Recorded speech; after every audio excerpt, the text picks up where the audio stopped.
Hi friends, இந்த வீடியோவில் நம்ம 12th மேல்நிலை 2ஆம் ஆண்டு இயற்பியலில் ஃபஸ்ட் யூனிட்டில் இருக்க இம்பார்ட்டன்ட் கொஷின்ஸ்லாம் பார்க்க போகிறோம். வாங்க வீடியோக்குள்ளே போகலாம். அதுக்கு முன்னாடி நீங்கள் நம்ம சேனல் சப்ஸ்கிரைப் பண்ணிங்க, கூட பெல் ஐக்கானை கிளிக் பண்ணி வந்து செலக்ட் பண்ணி வச்சுங்க. அதெல்லாம் நம்ம இது போல போகிற ஒவ்வொரு வீடியோ உங்களுக்கு இன்ஸ்டன்ட் நோட்டிஃபிகேஷனாக வரும். வாங்க வீடியோக்குள்ளே போகலாம். இந்த சீரியஸில் நம்ம வந்து இருக்க எல்லா லெசனுக்குமே இம்பார்ட்டன்ட் கொஷின்ஸ் போட போகிறோம். ஸோ நீங்கள் இந்த வீடியோ பார்க்குறீங்க அப்படின்னா கீழே டிஸ்கிரிப்ஷன் செக் பண்ணுங்கள், ப்ளேலிஸ்ட்டுக்கான லிங்க் இருக்கும். நீங்கள் ஃபுல் வீடியோஸ் பார்க்கணும் அப்படின்னா அது உங்களுக்கு ரொம்ப யூஸ்ஃபுல்லாக இருக்கும். ஸோ செக் பண்ணி பாருங்கள், கண்டிப்பாக உங்களுக்கு யூஸ்ஃபுல்லாக இருக்கும். ஃபஸ்ட்டு யூனிட் என்னென்னு பார்த்தலாம். நிலைமின்னியல் அப்படின்றது தான் ஃபஸ்ட் யூனிட்டு. ஸோ அதை பற்றி பார்த்தலாம். நம்ம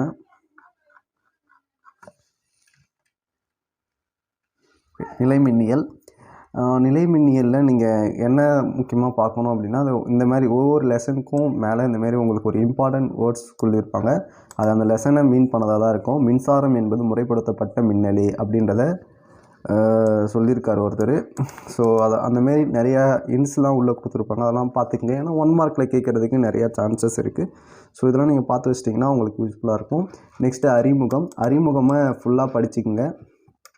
ஏன் நான் அதை ஃபுல்லாக படிக்க சொல்கிறேன் அப்படின்னா, இந்த பாடம் மொத்தத்தையுமே உங்களுக்கு ரொம்ப சிம்பிளாக இந்த அறிமுகத்தை சொல்லியிருப்பாங்க. ஸோ இந்த பாடத்தை நம்ம புரிஞ்சு படிக்கணும் அப்படின்னா இந்த அறிமுகம் படித்தோன்னா உங்களுக்கு இந்த பாடம் ஈஸியாக இருக்க மாதிரியே தோணும். இதில் இந்த பிளாக் பண்ணி காட்டியிருக்காங்களா, இது ஒரு இம்பார்ட்டன்ட் 2 மார்க் கொஷின். இது பார்த்தீங்கன்னா, நிலையாக உள்ள மின்துகள்களை பற்றி அறிய உதவும் மின்னியலின் இந்த பிரிவு நிலை மின்னியல் எனப்படும் அப்படின்னு சொல்லுவாங்க. நிலை மின்னியல் என்றால் என்ன அப்படின்னு சொல்லிட்டு 2 மார்க்கில் கேட்க நிறைய சான்ஸ் இருக்குது. அடுத்து இந்த வரலாற்று மின்னூட்டங்கள் அப்படி இருக்கல, இந்த கதையை சும்மா படித்து வச்சுக்கிங்க. மின்னூட்டம் எப்படிலாம் தோண்டுச்சு, யார் கண்டுபிடிச்சா, அது எப்படிலாம் வந்துச்சு அப்படின்ட்டு நிறைய விஷயங்கள் இதில் சொல்லியிருப்பாங்க. ஸோ இதெல்லாம் தெரிஞ்சிச்சு அப்படின்னா உங்களுக்கு இனிமேல் இந்த பாடம் படிக்க ரொம்ப யூஸ்ஃபுல்லாக இருக்கும், ஈஸியாக இருக்கும். இந்த டயக்ராம்லாம் கம்பேர் பண்ணி படித்து பாருங்கள். அடுத்து மின்னூட்டத்தின் அடிப்படை பண்புகள். மின்னூட்டம்னா என்ன அப்படின்றத தெரிஞ்சுக்கங்க. மின்னூட்டம்னா என்ன அப்படின்னு சொல்லிட்டு இங்கே கொடுத்துருக்காங்க பாருங்க. பிரபஞ்சத்தில் உள்ள மொத்த மின்னூட்டம் மாறாமல் இருக்கும். மின்னூட்டத்தை ஆக்கவோ அழிக்கவோ இயலாது. இயற்கை நிகழ்வின் மொத்த மின்னூட்டம் மாற்றம் சுழியாக இருக்கும். இதை படிச்சுங்க. மின்னூட்டம் என்றால் என்ன, 2 மார்க் கொஸ்டினில் கேட்க சான்ஸ் இருக்குது. அடுத்து மின்னூட்டத்தின் குவாண்டமாக்கல். இதுவுமே ஒரு இம்பார்ட்டன்ட் கொஸ்டின் தான். மின்னூட்டத்தின் குவாண்டமாக்கல் இந்த கொஸ்டினை பாருங்கள். இந்த ஈக்குவேஷன்லாம் போட்டிங்கன்னா கூட உங்களுக்கு மார்க் கிடைக்க சான்ஸ் இருக்குது. இந்த ஒரு மின்னூட்டத்தின் மதிப்புடைய எதிர் மின்துகள் எலக்ட்ரானின் எண்ணிக்கை கணக்கிடுக அப்படின்றது இது ரொம்ப ஈஸியான சம். நிறைய எக்ஸாம்ஸில் இதை கேட்டிருக்காங்க. இது ஒரு இம்பார்ட்டன்ட் சம்மு. ஸோ இந்த சம்மையுமே பார்த்துங்க. நெக்ஸ்ட்டு ரொம்ப இம்பார்ட்டண்டான ஒரு விதி கூலும் விதி பற்றி படிங்க. கூலும் விதியில் இந்த ஃபார்மா ரொம்ப முக்கியம். ஸோ இந்த பேராகிராஃப் சும்மா படித்து பாருங்கள், உங்களுக்கு ஒரு புரிதல் ஏற்படும். இதில் நீங்கள் என்ன எழுத வேண்டிய அப்படின்னா, வெற்றிடத்தில் ஆர் தொலைவில் அப்படின்றது எழுதணும். அடுத்து இந்த Q1 Q2 இது எழுதணும். இதில் இருக்கிறத எக்ஸாக்டாக அப்படியே எழுதணும் அப்படின்ற எந்த அவசியமும் இல்லை. புரிகிற மாதிரி எழுதணும், ஓகே தான். அதாவது இந்த ஃபார்முலாவில் F12 என்ன, Kனா என்ன, Q1 Q2னா என்ன, R2னா என்ன, இதை மட்டும் அது மட்டும் புரிகிற மாதிரி நீங்கள் எழுதுனீங்கன்னா போதும். ஸோ நெக்ஸ்ட் இந்த படம் வரையணும். இந்த கூலும் விதி இதில் இந்த படம் வரையணும். நெக்ஸ்ட்டு கூலும் விதியின் முக்கிய இயல்புகள். இதை படிச்சுக்கோங்க. நான் படிக்கும் போது நிறைய கொஸ்டின் பேப்பரில் இதை நான் பார்த்துருக்கேன். கூலும் விதியின் முக்கிய இயல்புகள், அதாவது இந்த கூலும் விதி கேட்டுருவாங்க. அது மட்டும் தான் நம்ம படிக்கணும்னு சொல்லிட்டு நான் நினச்சிட்டு படிச்சுட்டு போயிடுவேன். ஸோ நான் போகும்போது என்ன பண்ணிட்டாங்கன்னா, கூலும் விதி முக்கிய இயல்புகளும் சேர்த்து கேட்டாங்க ஒரு 5 மார்க் கொஸ்டினில். ஃபுல்லாக அட்டன் பண்ண முடியாமல் போயிடுச்சு. ஸோ நீங்கள் எல்லாத்தையுமே ஃபுல்லாக படிச்சிருங்க. நெக்ஸ்ட்டு முடிஞ்சளவுக்கு எடுத்துக்காட்டு சம்லாம் உங்களுக்கு எதெல்லாம் ஈஸியாக தெரியுதோ அதெல்லாம் படிச்சிருங்க. நெக்ஸ்ட்டு இங்கே குறிப்புன்னு சொல்லிட்டு ஒரு விஷயம் கொடுத்துருக்காங்க. இது படிச்சிங்க. இந்தமாரி இதெல்லாம் இம்பார்ட்டண்ட்டாக இருக்கும். இது மின்துளைகளுக்கிடையே வெற்றிடத்தில் செயல்படும் விசையை விட அவை நீருக்குள் வைக்கப்படும் பொழுது செயல்படும் விசை 1/80 பங்காக குறைந்துள்ளதை கவனிக்கவும். அதாவது இதுக்கு ஒரு சம் கொடுத்துருப்பாங்க. இந்த சம் கொடுத்துருக்காங்களே, இந்த சம்முக்கான ஒரு விளக்கமாக இதை நம்ம பார்த்துக்கலாம். ஸோ இந்த எடுத்துக்காட்டு படிக்கிறீங்க அப்படின்னா இப்போ இந்த குறிப்பை படிக்கும் போது உங்களுக்கு ஒரு புரிதல் வரும். ஸோ அதனால் இந்தமாரி குறிப்பெல்லாம் படிச்சுக்கோங்க எல்லா யூனிட்லையுமே தான். ஸோ எல்லா யூனிட்டுக்குமே வீடியோ கவர் பண்ணி போட்டுட்டோம். ஸோ எல்லா வீடியோவுக்கான லிங்க்குமே டிஸ்கிரிப்ஷனில் இருக்குது. உங்களுக்கு ஸ்க்ரீனில் அதில் எண்டு ஸ்க்ரீன்லேயும் ப்ளேலிஸ்ட் ஸ்டோர் ஆகும். ஸோ நீங்கள் ஃபுல்லாக பார்த்து தெரிஞ்சுக்கலாம்.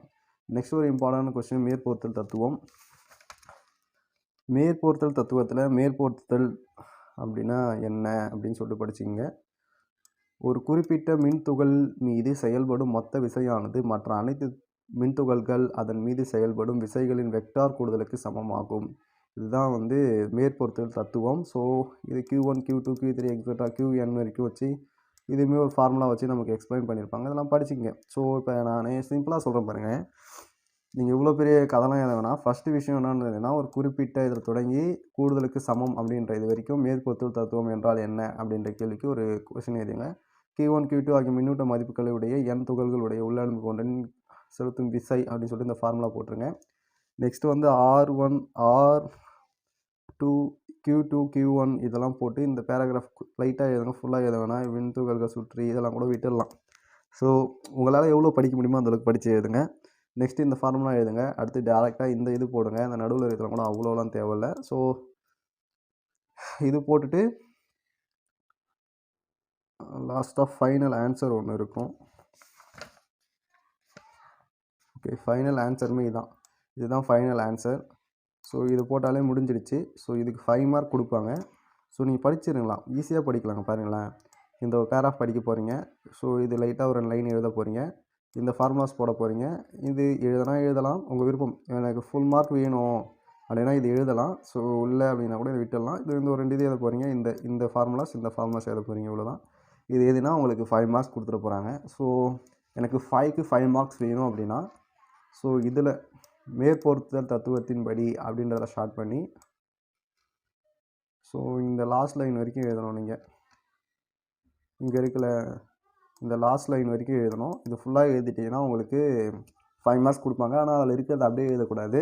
இப்போ புக்கில் எப்படி தெரியுமா கொடுத்துருப்பாங்க, படம் ஒரு 1.8 எடுத்துக்காட்டுடன் விளக்கப்பட்டுள்ளது அப்படின்னு சொல்லிட்டு கொடுத்துருப்பாங்க. நம்ம படிக்கிற பசங்க எப்படி தெரியுமா எழுதுவாங்க, அதை அப்படியே மனப்பாடம் பண்ணி படம் 1.8 விளக்கப்பட்டுள்ளது அப்படின்னு சொல்லிட்டு எழுதுகிற பசங்களாம் இருக்காங்க. நானே பார்த்துருக்கேன். ஸோ நீங்கள் அப்படி இருக்கக்கூடாது. நீங்கள் எப்படி எழுதணும்னா, நீங்கள் ஒரு வேளை அந்த படத்தை வரைகிறீங்க அப்படின்னா அந்த இதை கொண்டு வரலாம். படம் வரையிலனா அந்த விஷயம் அங்கே சொல்ல வேண்டிய அவசியமே இருக்காது. படம் வரைகிறீங்க அப்படின்னா மேற்குறிப்பிட்டுள்ள படத்தில் விளக்கப்பட்டுள்ளது, இல்லை படத்தில் விளக்கப்பட்டுள்ளது, இந்த மாதிரி தான் எழுதணும். புக்கில் இருக்க மாதிரியே படம் 1.8 விளக்கப்பட்டுள்ளது, 1.4 விளக்கப்பட்டுள்ளது, 6 விளக்கப்பட்டுள்ளது, அந்த மாதிரிலாம் எழுதக்கூடாது. படத்தில் விளக்கப்பட்டுள்ளது அப்படின்னு எதனா நீங்கள் படம் வரைஞ்சிருந்தீங்கன்னா, இல்லை படம் வரையலை அப்படின்னா அந்த லைன் அங்கே தேவையே படாது, அதை எடுத்துருங்க. படித்து புரிஞ்சு ஒரு விஷயத்த பண்ணுறோம் அப்படின்னா இந்த மாதிரி சின்ன சின்ன மிஸ்டேக்ஸ்லாம் நம்ம பண்ண மாட்டோம். ஸோ அதை ஒழுங்காக பண்ணுங்கள். நெக்ஸ்ட்டு இந்த எடுத்துக்காட்டு சம்முமே நீங்கள் பார்த்துக்குங்க. இந்த எடுத்துக்காட்டு சம்மு பார்த்தீங்கன்னா, இப்போ மேற்பொருத்தல் தத்துவத்தை பொறுத்து தான் இந்த எடுத்துக்காட்டு சம்மே இருக்கும். எடுத்துக்காட்டு 1.5. ஸோ நான் ஏன் இப்படி சொல்கிறேன் அப்படின்னா, நிறைய டைம்ஸில் கொஸ்டின்ஸ் பேப்பர்ஸ் நம்மளுக்கு கஷ்டமாக கேட்க வேண்டிய சான்ஸ் இருக்குது. ஸோ அந்தமாதிரி நேரத்தில் என்ன திரும்ப பண்ணுவாங்க, மேற்பொருத்தல் தத்துவத்தை விளக்க சொல்லியும் கொஸ்டின் இருக்கும். இந்த எடுத்துக்காட்டு சம்முமே அது கீழே கொடுத்துருவாங்க. ரெண்டுமே போட்டால் தான் உங்களுக்கு ஃபுல் மார்க் கிடைக்கிற மாதிரி கொஸ்டின் கேட்டுருவாங்க. ஸோ அப்போ நமக்கு கொஞ்சம் கஷ்டமாக இருக்கும், ஐயோ ஃபுல் மார்க் வாங்க முடியலையே அப்படின்னு. ஸோ அதனால் ஃபுல்லாக படிச்சிருங்க. அடுத்து மின்புலம் மற்றும் மின்புல கோடுகள், இது ரொம்ப இம்பார்ட்டண்டான கொஷின், 5 மார்க் கொஷின். ஃபஸ்ட்டு மின்புலம் அப்படின்னா என்னன்னு சொல்லிட்டு படிச்சுக்கிங்க. இதில் 2 மார்க் இருக்கும்.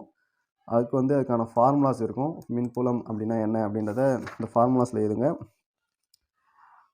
நெக்ஸ்ட்டு வந்து இந்த ஃபார்முலாஸ் வரைக்கும் முடியும். Q என்ற புள்ளி மின்துகளிலிருந்து R தொலைவில் உள்ள புள்ளி Pயில் வைக்கப்படும் ஓரலகு மின்னூட்டம் கொண்ட மின்துகளால் உணரப்படும் விசையே அப்புள்ளி Pயில் உள்ள மின்புலத்தின் மதிப்பாகும் அப்படின்றது இது பிளாக்ல கொடுத்தாங்க. இது ஒரு இம்பார்ட்டன்ட் லைன் அப்படின்னு சொல்லிட்டு நீங்களே படிச்சுக்கலாம். ஸோ அதை எப்படி ஃபார்முலாலாம் எழுதலாம் அப்படின்றதையும் அவங்க கொடுத்துருக்காங்க. இதை படிச்சுங்க. நெக்ஸ்ட் கொஸ்டின்ஸ் என்னென்னு பார்க்கலாம். நான் சொல்கிறதெல்லாம் ஒன்று ஒன்றா படிச்சிங்க. இதெல்லாம் இம்பார்ட்டன்ட் விஷயம் நான் உங்களுக்கு சொல்லிகிட்டு இருக்கேன். ஸோ இதெல்லாம் ஆல்ரெடி நம்ம ப்ரீவியஸ் இயர்ஸில் வீடியோஸே போட்டிருக்கோம். நான் படித்த காலத்திலே போட்டிருக்கேன். ஸோ அதெல்லாம் கொஞ்சம் வாய்ஸ் கரெக்டாக இல்லைன்னு சொல்லிட்டு தான் கேட்டிங்க. ஸோ அதனால் நான் ரிட்டன் இதெல்லாம் வீடியோ ஷூட் பண்ணி போடுறேன். மின்துகளினால் அமைப்பின் மின்புலம், மின் துகள்களாலான அமைப்பின் மின்புலம். ஸோ இதுவுமே நமக்கு ஒரு கொஸ்டின், இம்பார்ட்டன்ட் 5 மார்க் கொஸ்டின் தான். இதுலையுமே நான் எப்பயுமே சொல்கிற மாரி தான் இங்கே இருக்க பாருங்கள், ஏதோ ஒரு புள்ளிகள் காணப்படும் தொகுப்பயன் மின்புலமானது ஒவ்வொரு மின்துகள்களும் அப்புள்ளியில் உருவாக்கும் மின்புகளின் வெக்டர் கூடுதலுக்கு சமமாகும். அதே மின்புலம் பெயர்ப்பது தத்துவம். மின்புலங்களின் மேற்பொருத்த தத்துவம் அப்படி என்றால் என்ன அப்படின்னு கேட்பாங்க. ஸோ அதுக்கு இந்த பேரா படிச்சுக்கலாம். ஸோ இது அதேமாதிரி Q1 QN வரைக்கும் இது பண்ணிட்டு ஸோ இந்த பாக்ஸில் இருக்கிறத நம்ம அப்படியே சம் போட போகிறோம். நெக்ஸ்ட்டு இந்த பேரா எழுதி தான் ஆகணும். கண்டிப்பாக இந்த பேரா எழுதிடுங்க, அப்போ தான் மார்க் கொடுப்பாங்க. ஸோ இதுவுமே எழுதுங்க. எழுதிட்டு அவ்வளோதான், அதோட முடியுது. பட் அதேமாரி நான் எல்லாத்துக்கும் சொல்கிறது தான், இந்த எடுத்துக்காட்டு 1.7 அப்படின்னு சொல்லிட்டு இதை வச்சு ஒரு சம் கொடுத்துருக்காங்க. இந்த சம்முமே நம்ம போட்டுக்கணும். ஃபிசிக்ஸ் பொறுத்தளவுக்கு நமக்கு நிறைய சம்ஸ் கேட்பாங்க. இப்போ ஃபிசிக்ஸில் கட்டாய வினா அப்படின்னு சொல்லிட்டு ஒரு கொஷின் கேட்பாங்க. அதில் வந்து நமக்கு வந்து கண்டிப்பாக நிறைய டைம் நான் பார்த்ததில் பர்சனலாக நான் ஃபீல் பண்ணுறது என்னென்னா, அதில் நிறைய தடவை என்ன கேட்குறாங்க அப்படின்னா சம்மு தான் கேட்குறாங்க. ஸோ அதுக்கு ஒரு செட் ஆஃப் சம்ஸ்லேயே நம்ம படிச்சுட்டு போகிற மாதிரி இருக்கும். ஸோ அதை நம்ம ஃப்யூச்சரில் பார்க்கலாம். நீங்கள் கேள்விட்டிங்கன்னா கண்டிப்பாக நான் அதுக்கு வீடியோஸ் போடவும் ரெடியாக இருக்கேன். என்னென்ன சம்லாம் இம்பார்ட்டன்ட் சம்மு அப்படின்னு சொல்லிட்டு. அடுத்து மின்புல கோடுகள் பற்றி நம்ம படிக்கணும். மின்புல கோடுகள் என்றால் என்ன அப்படின்ற கொஸ்டின் இங்கே இருக்குது பாருங்கள். புறவெளியில் ஒரு பகுதியில் அமைந்துள்ள மின்புலமானது மின்புலத்தை காண்பிக்கும் வண்ணம் வரையப்படும் தொடர் கோடுகளே மின்புல கோடுகள் ஆகும் அப்படின்னு சொல்லிட்டு கொடுத்துருக்காங்க. ஸோ இதுதான் மின்புல கோடுகள் என்றால் என்ன அப்படின்ற இந்த 2 லைன். ஓகேவா? நெக்ஸ்ட்டு மின்புல கோடுகள்னால் என்ன அப்படின்னு சொல்லிட்டு ஒவ்வொரு இதுவாக கொடுத்துருப்பாங்க. இங்கே பாருங்கள், ஃபஸ்ட்டு இது இங்கே ஸ்டார் இங்கே ஒரு புள்ளி வச்சு கொடுத்துருக்காங்க பாருங்கள். மின்புல கோடுகள் நேர் மின்துகள்களில் தொடங்கி எதிர் மின்துகள்களோ அல்லது முடிவிலா தொலைவிலேயோ முடிவடைகின்றன. அந்தமாரி நெக்ஸ்ட் இங்கே ஒரு பாயிண்ட் கொடுத்துருக்காங்க. நெக்ஸ்ட் இங்கே ஒரு பாயிண்ட் கொடுத்துருக்காங்க. அதுமாரி பாயிண்ட்ஸ் கொடுத்துருப்பாங்க. ஃபுல்லாக படிச்சிங்க. தியரிட்டிக்கலாக எழுத வேண்டிய பசங்கள்லாம் இதை கண்டிப்பாக படித்து தெரிஞ்சுக்கிங்க. ஏன்னா தியரிட்டிக்கலாக எனக்கு தெரிஞ்சு இருக்கிறதுல ஒரு சிம்பிளான ஈஸியான கொஷின்ஸ்னால் இதெல்லாம் சொல்லுவேன் நான். தியரிட்டிக்கலாக ஒரு வேளை கொஷின் பேப்பர் கேட்குறாங்க அப்படின்னா நீங்கள் இதை ஈஸியாக எழுதிக்கலாம். நெக்ஸ்ட்டு மின் இருமுனையும் அதன் பண்புகளும். இதுவுமே இம்பார்ட்டன்ட் கொஷின் தான். இதுக்கு வந்து நம்ம வந்து சிறிய இடைவெளியில் பிரித்து வைக்கப்பட்ட சமமான வேறின மின்துகள்கள் மின் இருமுனையை உருவாக்குகின்றன. மின் இருமுனை என்றால் என்ன அப்படின்னு சொல்லிட்டு ஒரு 2 மார்க் கேள்வி கேட்பாங்க. அது இதுக்கு எழுதிக்கலாம். நெக்ஸ்ட்டு நம்ம எப்பயுமே சொல்கிற மாரி தான் இந்த பாக்ஸ் போட போகிறீங்க. இந்த படம் வரி தெரியும் எனக்கு, நான் நல்லா படம் வரிவேன் அப்படின்னா இந்த கீழே இருக்க படம் வரிங்க. ஆ அப்படின்ற படம் வரிங்க. இல்லைன்னா இந்த ஆ படம் மட்டும் வரைஞ்சி முடிச்சிடுங்க. நல்லா வரிதுன்னா இந்த படமும் வரிங்க. அதுக்குமே மார்க் கொடுக்க சான்சஸ் இருக்குது. நெக்ஸ்ட்டு இந்த ஃபார்முலாஸ் எழுத போகிறோம். கீழே ஒரு 4 லைன் எழுதிட்டு இந்த ஃபார்முலாஸ்லாம் எழுதி போட்டிங்கன்னா முடிஞ்சிச்சு. அதேமாதிரி இதுக்குமே ஒரு சம் கொடுத்துருக்காங்க. நீங்கள் நினைப்பீங்க என்ன இவன் எல்லாத்தையுமே சம்முன்னு சொல்லிட்டு இருக்கான் அப்படின்னு சொல்லிட்டு நினைப்பீங்க. நான் எப்படி சொல்கிறது, ஒரு இம்பார்ட்டண்டான விஷயம்ல சம்மு தவிர்க்க முடியாத விஷயமா இருக்குது. கட்டாய வினா கேட்குற இடத்துலாம் சம்ஸ் தான் அதிகமாக கேட்குறாங்க. ஸோ நீங்கள் ஃபுல் மார்க் எடுக்கணும் அப்படின்னா இதெல்லாம் படிங்க. இல்லை எனக்கு பாஸ் ஆனால் போதும், இல்லை எனக்கு ஒரு 50% எடுத்தால் போதும், இல்லை எனக்கு ஒரு 70% எடுத்தால் போதும் அப்படின்னா அதுக்கேற்ற மாரி நீங்கள் படிச்சுக்கலாம். ஃபார் எக்ஸாம்பிள் நான் நெக்ஸ்ட் வர கொஸ்டினில் சொல்கிறேன் அதை எப்படி பண்ணணும்னு. மின் இருமுனையின் மின்புலம். மின் இருமுனையின் அச்சுக்கோட்டில் மின் இருமுனையால் உருவாகும் மின்புலம். இதை நான் இப்போ ஒரு எக்ஸலண்ட் ஸ்டூடெண்ட் படிக்கணும் அப்படின்னா இந்த கொஸ்டின் எப்படி படிக்கணும் அப்படின்றத பற்றி சொல்கிற பாருங்க. அச்சுக்கோடு அப்படின்னா என்னென்னு இந்த படம் வரைக்கும் ஃபுல்லாக எக்ஸ்பிளைன் பண்ணிடணும். நெக்ஸ்ட்டு சி திசையில் உருவாகும் மின்புலம் அப்படின்னு சொல்லிட்டு இங்கே ஹெட்டிங் கொடுக்கணும்.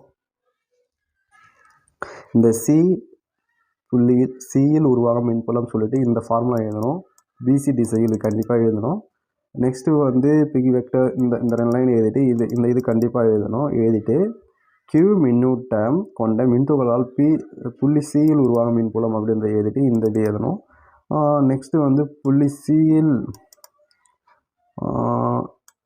ஓகே இது எழுதணும். Q மின்னூட்டத்தை விட +Q மின்னூட்டமானது புள்ளி சிக்கு அருகில் உள்ளதால் E வெக்டரை விட E ப்ளஸ் வெக்டர் வலிமையானது. எனவே E மைனஸ் வெக்டரை நீளத்தை விட E ப்ளஸ் வெக்டர் நீளம் அதிகமாக இருப்பதாக வரையப்படுகிறது அப்படின்னு சொல்லிட்டு இந்த பேராகிராஃப் ஏட்டு இது எழுதணும். இது எழுதிட்டு நெக்ஸ்ட் இந்த சம் ஃபுல்லாக போடணும். இதுவுமே எழுதணும். இந்த படம் வரைய வேண்டிய அவசியம் இருக்காது. ஸோ எனக்கு படம் வரைய தெரியும்னா இதுவுமே வரைஞ்சிக்கங்க. நெக்ஸ்ட்டு இந்த பேரா ஃபுல்லாக எழுதணும். இது ஃபுல்லாக எழுதிட்டு லாஸ்ட்டாக இதுதான் ஆன்சர். இது முடிச்சுட்டு அவ்வளோதான். இந்த இதோட முடிச்சுக்கலாம். 1.17 இருக்குல்ல, இதோட முடிச்சுக்கலாம். முடிச்சிட்டிங்க அப்படின்னா உங்களுக்கு ஃபுல் மார்க் 5க்கு 5 மார்க் கொடுத்துருவாங்க. இந்த படம் வரையிலும் இது பண்ணும். இல்லை எனக்கு 5க்கு 5 மார்க்லாம் வேணாம், ஒரு 4 மார்க் கிடைச்சா கூட நல்லா தான் இருக்கும், என்னால் இவ்வளோலாம் பண்ண முடியாது அப்படின்னு நினைக்கிறவங்களுக்கு அதுக்குமே இருக்குது. இந்த படம் வரைஞ்சிருங்க. நெக்ஸ்ட்டு இந்த ஃபார்முலாஸ் எடுத்து எழுதுங்க. இந்த ஃபார்முலா எழுதுங்க. நெக்ஸ்ட் இந்த ஃபார்முலா எழுதுங்க. இந்த பாக்ஸில் இருக்கிறது எழுது. இந்த பாக்ஸில் இருந்து எழுதி இதில் இருக்கிறத எழுதிங்கன்னா உங்களுக்கு 3 மார்க் கண்டிப்பாக கொடுத்துருவாங்க. ஒருவேளை நீங்கள் நடுவில் கொஞ்சம் இதெல்லாம் ஒரு லைன் ஃபுல்லாக எதுனாலும் பரவாயில்ல, ஒரு லைன் எழுதிங்கன்னா கண்டிப்பாக 4 மார்க் கொடுப்பாங்க. மற்றபடி இந்த படம் மட்டும் வரைஞ்சிங்கன்னா கூட உங்களுக்கு மார்க் கொடுக்க சான்சஸ் இருக்குது. ஸோ நான் என்ன சொல்ல வரேன்னு உங்களுக்கு புரியணும். 100க்கு 100 எடுக்கணுன்றவங்க எப்படி படிக்கணுன்றதையும் சொல்கிறேன். 50% எடுக்கணுன்றவங்க எப்படி படிக்கணும், 75% எப்படி இருக்கணுன்றவங்க எப்படி படிக்கணும் அப்படின்றது தான் இதில் முக்கியம். ஸோ அதனால தான் நான் எல்லாத்துலேயுமே சம்ஸுமே சொல்கிறேன். ஏன்னா 100க்கு 100 எடுக்கிற பசங்களுமே இந்த வீடியோ பார்க்கலாம். ஸோ அவங்களுக்கு நான் தப்பாக சொல்லி கொடுத்துட்டா இருந்துடக்கூடாது. ஸோ அவங்க அந்த சம்முமே பார்த்துட்டு போகணும். நான் அவங்களுக்கு சொல்கிறேன் இதெல்லாம் வரும் அப்படின்னு சொல்லிட்டு. நெக்ஸ்ட் கொஸ்டின், மின் இருமுனையின் நடுவரை தளத்தில் உள்ள புள்ளியின் மின்புலம். இந்த கொஸ்டினுமே இம்பார்ட்டன்ட் கொஸ்டின். ஃபார் எக்ஸாம்பிள் இந்த question very very important question. So இப்போ ஃபிசிக்ஸில் சப்ஜெக்டில் இப்போ 12th ஃபிசிக்ஸில் நம்ம டாப் 50 ஓகேவா, டாப் 50 இம்பார்ட்டன்ட் கொஸ்டின்ஸ் அப்படின்னு சொல்லிட்டு ஒரு வீடியோஸ் பண்ணுறோம் அப்படின்னா அதில் இந்த கொஸ்டின் தவிர்க்க முடியாத இடத்துல இருக்கும். மின் இருமுனையின் மின்புலம். ஸோ இது 2 கொஸ்டின்ஸ் இருக்குது. ஒன்று மின் இருமுனையின் அச்சுக்கோட்டின் மின் இருமுனையால் உருவாகும் மின்புலம், இன்னொன்று மின் இருமுனையின் நடுவரை கோட்டின் மின் இருமுனையால் உருவாகும் மின்புலம். ஸோ ஓகேவா, இதில் இந்த 2 படமே நம்ம வரைஞ்சி காட்டி தான் ஆகணும், அதில் எந்த வித மாற்று கருத்துமே இல்லை. நெக்ஸ்ட் இவ்வளோ கதைலாம் எழுத வேணாம். E + sin θ, E - sin θ அப்படி இருக்குல்ல, இது எழுதணும். ஸோ இதுக்கெலாம் நம்ம ஈஸியாக வீடியோஸ் போட்டிருப்போம். ப்ரீவியஸ் வீடியோஸில் நான் போட்டிருப்பேன். அதுக்கான லிங்க்ஸ்லாம் நான் டிஸ்கிரிப்ஷனில் கொடுக்குறேன். உங்களுக்கு ப்ளேலிஸ்ட்டே கொடுப்பேன். அதாவது 12th ஃபிசிக்ஸ் ஓல்டு அப்படின்னு சொல்லிட்டு கொடுத்துருப்பேன். இந்த வீடியோஸ் இருக்க இதெல்லாம் நியூ அப்படின்னு சொல்லிட்டு கொடுப்போம். ஓகேவா, இது பார்த்து பிடிச்சி நீங்கள் இதை தெரிஞ்சுக்குங்க. அதுக்குமே இந்த சம்முக்குமே நான் தனியாக ஒரு வீடியோ போட்டிருப்பேன். அதை பார்த்தீங்கன்னா உங்களுக்கு இன்னுமே ஃபுல்லாக பிடிக்கும். நம்ம சேனலை செக் பண்ணி பாருங்கள், இன்னும் நிறையா உங்களுக்கான வீடியோஸ் இருக்குது. ஸோ இந்த பாக்ஸ் எழுதணும். இது எண் மதிப்பு சமம் அப்படின்றது கண்டிப்பாக எழுதணும். அதை எழுதாமலாம் போட முடியாது. கண்டிப்பாக இதை எழுதியே ஆகணும். எழுதிட்டு இது போடணும். இதுவுமே நம்ம இங்கே எழுதி தான் காட்டி ஆகணும். சமன்பாடு 1.8 18 இந்த பாக்ஸில் இருக்கிறது ஃபுல்லாக போடணும். இது போட்டு இது போடணும். போட்டு முக்கிய நேர்வுகள் அப்படின்றதுமே படிச்சிங்க. நான் சொல்கிறேன் அந்த சம்மு படிக்கணும். அதுமாதிரி முக்கிய நேர்வுகளும் சில கொஸ்டின்ஸில் கேட்குறாங்க, சில இடத்துல கேட்குறதில்ல. ஸோ இப்போ ஃபஸ்ட் யூனிட்டை பொறுத்தளவுக்கு ஒரு இம்பார்ட்டன்ட் கொஸ்டின்ஸ் அப்படின்னு பார்த்தீங்கன்னா, மின் இருமுனையின் மின்புலம். இதில் பார்த்தீங்கன்னா 2 கொஸ்டின் இருக்குது. இதில் 2த்துல எதுனா ஒரு கொஸ்டின் கண்டிப்பாக கேட்பாங்க, ஒரு 5 மார்க் கொஸ்டினில். ஸோ இதெல்லாம் படிச்சுட்டு போயிடுங்க. நெக்ஸ்ட்டு சீரான மின்புரை வைக்கப்பட்ட மின் இருமுனை செயல்படும் விசை. ஓகே, இதுவுமே இம்பார்ட்டன்ட் கொஸ்டின் தான், 5 மார்க் கொஸ்டின். ஸோ இதுவுமே பார்த்துக்குங்க. எல்லாத்துலேயும் யூஸ்ஃபுல்லாக சொல்கிற மாரி தான். இந்த படம் வரைய முடிஞ்சால் வரைஞ்சிக்குங்க. வரையணும் கட்டாயமெல்லாம் இல்லை. ஸோ அது வரைஞ்சிங்கன்னா நல்லாயிருக்கும். நெக்ஸ்ட்டு இது எழுதுங்க. மொத்த திருப்பு திசையின் மின் மதிப்பு. நெக்ஸ்ட் இது எழுதுங்க. நெக்ஸ்ட் இந்த பாக்ஸ் எழுதுங்க. இந்த உள்ளே இருக்கிறத கொஞ்சம் படித்து பார்த்தாலே நமக்கே ஒரு அண்டர்ஸ்டாண்டிங் இருக்கணும். இதெல்லாம் எழுதணும், அதெல்லாம் எழுத வேணாம் அப்படின்னு சொல்லிட்டு. எண் மதிப்பு இது எழுதிட்டு இதோட முடிஞ்சிரும்னு நினைக்கிறேன். ஓகே, அவ்வளோதான், முடிஞ்சிடுச்சு. ஒரு எடுத்துக்காட்டு சம் இருக்குது, அதை பாருங்கள். நிலை மின்னழுத்தம், மின்னழுத்த ஆற்றல். இது ரொம்ப தெரிஞ்சிக்க வேண்டிய விஷயம். ஏன்னா இப்போ பப்ஸ்லாம் எப்படி கடையில் சூடாக விற்கிறாங்க அப்படின்றது பின்னாடி ஒரு இது இருக்குது. ஸோ அதை தான் இந்த இதில் உங்களுக்கு தெரியுமா அப்படின்றதில் கொடுத்துருக்காங்க. இதெல்லாம் படித்து தெரிஞ்சுக்கிங்க. இதெல்லாம் தெரிஞ்சிக்க வேண்டிய விஷயம். இதெல்லாம் ஜென்ரல் சயின்ஸ்னு சொல்லுவாங்க. ஃபிசிக்ஸ் படிக்கிறவங்க மட்டும்தான் இதெல்லாம் கற்றுக்கணும் அப்படின்னு இல்லை. ஃபிசிக்ஸ் படிக்காத ஸ்டூடெண்ட்ஸ்க்குமே இதெல்லாம் தெரிஞ்சுக்கணும்.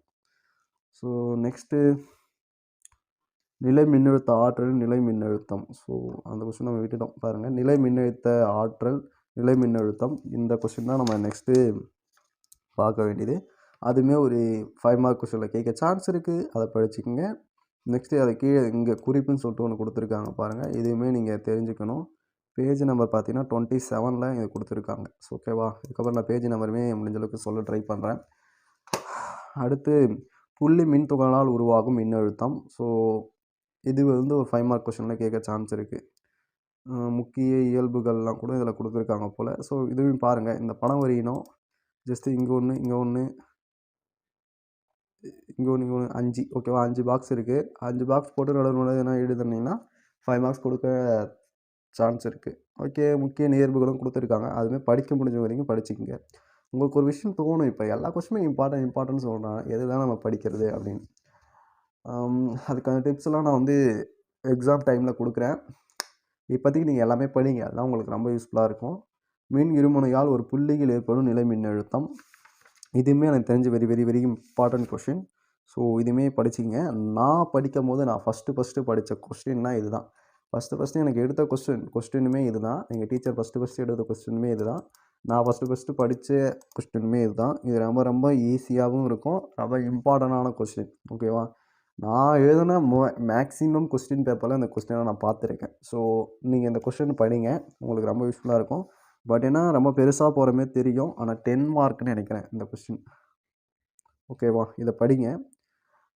எங்கே ஸ்டார்ட் ஆகுது அப்படின்னா, மின் இருமுனையால் மின்னழுத்தம். இது எங்கன்னா 30வது பக்கத்தில் இருக்குது. 30வது பக்கத்தில் ஸ்டார்ட் ஆகி 31வது பக்கம் வரைக்கும் இருக்குது. ஓகேவா? இது ஃபுல்லாக பாருங்கள். உங்களுக்கு புரியல அப்படின்னா கமெண்ட் பண்ணுங்கள். இந்த வீடியோஸை நம்ம இந்த கொஸ்டினை எப்படி ஈஸியாக படிக்கலாம் அப்படின்றத பற்றிலாம் வீடியோஸ் வேணும்னா போட்டுக்கலாம். ஓகேவா? இதுக்குமே ஒரு குறிப்பு கொடுத்துருக்காங்க. இதையுமே படிங்க. உங்களுக்கு ரொம்ப யூஸ்ஃபுல்லாக இருக்கும். சம மின்னழுத்த பரப்பு அப்படின்னா என்னன்னு தெரிஞ்சிருக்கணும். ஒரு பரப்பில் உள்ள எல்லா புள்ளிகளும் ஒரே மின்னழுத்தத்தை கொண்டிருந்தால் அப்பரப்பு சம மின்னழுத்த பரப்பு எனப்படும் அப்படின்னு சொல்லிட்டு படிச்சுங்க. இதுவுமே ஒரு 2 மார்க் கொஸ்டின். நெக்ஸ்ட்டு வந்து புள்ளி மின்துகள்கள்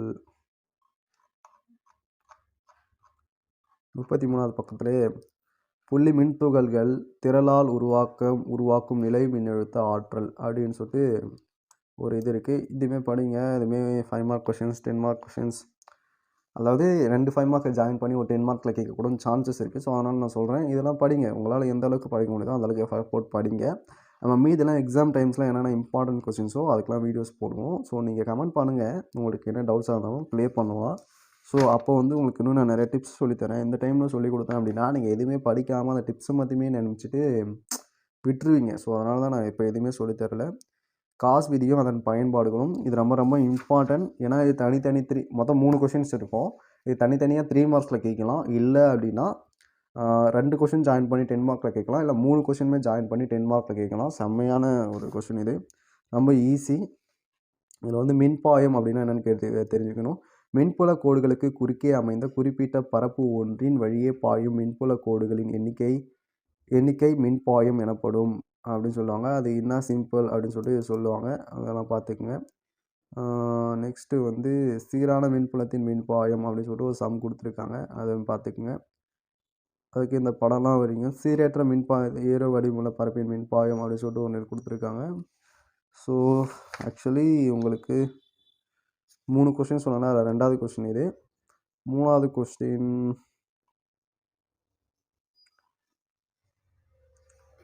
ஃபஸ்ட்டு கொஸ்டின் என்ன அப்படின்னா, சீரான மின்புலத்தின் மின்பாயம் 37வது பக்கத்தில் இருக்குது. சீரான மின்புலத்தின் மின்பாயம் 37வது பக்கத்தில் இருக்குது. இது ஃபஸ்ட்டு கொஸ்டின். அடுத்து செகண்ட் கொஸ்டின் எங்கே இருக்குது அப்படின்னா 38வது பக்கத்தில் சீரற்ற மின்புலம் மற்றும் ஏதோ ஒரு வடிவமுள்ள பரப்பிற்கு மின்பாயம். இது வந்து செகண்ட் கொஸ்டின்.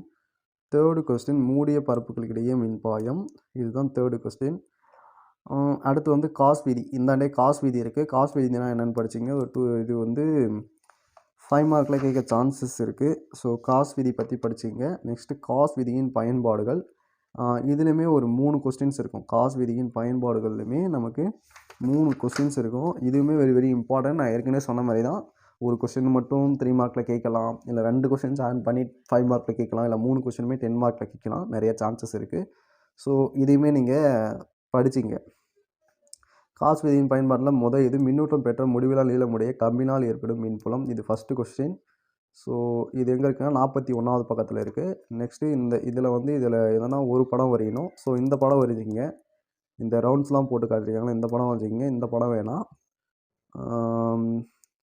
வரைஞ்சிட்டு இதுதான் இதில் இருக்க சம்மே. நம்ம ஈஸியாக போட்டுடலாம். ஸோ ஈஸியாக போட்டு முடிச்சிருங்க. நெக்ஸ்ட்டு 2வது கொஸ்டின் என்ன இருக்குது அப்படின்னா, மின்னூட்டம் பெற்ற முடிவிலா சமதளத்தினால் உருவாகும் மின்புலம். ஸோ இதுக்குமே நம்ம படம் வரையணும். இந்த படம் வரைஞ்சிருங்க. கால்சியம் பரப்பு இந்த இதெல்லாம் இருக்குல்ல, டிஏ. ஸோ இந்த இது படிச்சுங்க. 3வது கொஸ்டின் என்னவா இருக்குது அப்படின்னா, மின்னூட்டம் பெற்ற இணை மின்னூட்டம் பெற்ற இரு இணையான முடிவில்லா தட்டுகளில் உருவாகும் மின்புலம். இதுக்குமே இந்த படம் வரையணும். படம் வரைஞ்சி பார்த்துங்க, படிச்சுக்குங்க. 4th கொஸ்டின் இதில் ஒன்று இருக்கும். பட் அதுக்கு நம்ம அந்தளவுக்கு எஃபெக்ட் போட வேண்டியதில்லை. மின்னூட்டம் பெற்ற உள்ளீடற்ற கோலத்தினால் உருவாகும் மின்புலம்.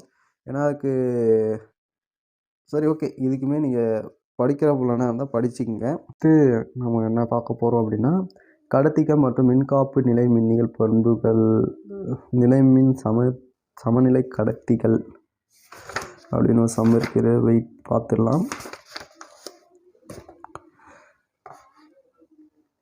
ஓகே, இது வந்து அவ்வளோ இம்பார்ட்டன்ஸ் இல்லை.